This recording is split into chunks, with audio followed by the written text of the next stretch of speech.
Have you ever fallen in love with a room on Pinterest, saved it, tried to copy it in your small home, and your version just looks a little sad? Same rocks, same colors, but it still feels flat, crowded, or just off. So you are not bad at decorating. That Pinterest room is just playing by different rules, and today I will show you how to translate Pinterest inspiration so it actually works in a real smaller home. Hi, I'm Pratima from the Dream Home Studio. I design real home with toys, chairs, and laundry baskets just out of frame. I love Pinterest to be honest, but I don't treat it like a shopping list. I treat it like a teacher, and let me show you how to use it without feeling like your home doesn't measure up. Number 1. Your home has different bones. That perfect Pinterest living room might have high ceilings, huge windows, and one big empty wall.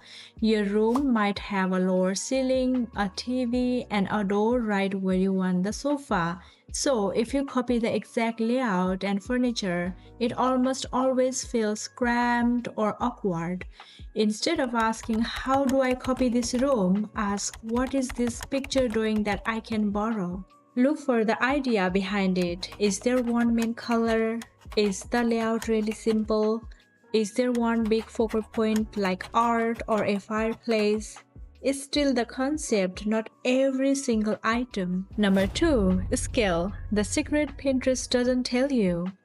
Pinterest room always feel expensive because of scale. In those photos, the rug is large, the art is big, the sofa fits a wall perfectly.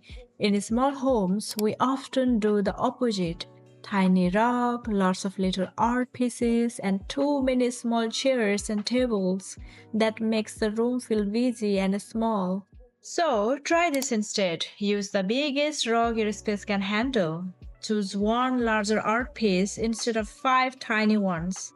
Pick one good sofa instead of several little chairs, even in a small room.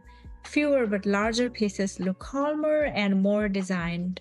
Number 3. Light and color, Pinterest filters versus real life. Pinterest photos are edited with soft daylight and warm filters. Your home might have one small window or strong yellow overhead lights, so if you copy the exact paint color, it might look muddy or too dark in your space. So use Pinterest to choose a direction instead, light and airy or moody and cozy. Then in your home, test 2 to 3 samples on your wall. Look at them in the morning, afternoon, and evening. Go a bit warmer or lighter if your room is dark. Pinterest is the mood board, your walls are the reality check. Number 4. Edit for your real life. Pinterest room don't show school bags, dog beds, kid toys, or mail piles. Your home does, and mine too. So, design for your life. Put a basket where toys always end up. Add hooks where backpacks actually land. Use clothes storage for the messy, unnecessary stuff. The goal isn't to copy Pinterest. The goal is a home that works for the life you really live. So next time you see a room you love on Pinterest, ask, what is the big idea here? How can I adapt it to my walls, my windows, and my routines? Use Pinterest as a starting point, not a measuring stick. If you like this video and want more ideas for small homes, tell me in the comments. I have so many interesting videos coming. So please like, subscribe, and save this video before you go back to Pinterest. Bye for now!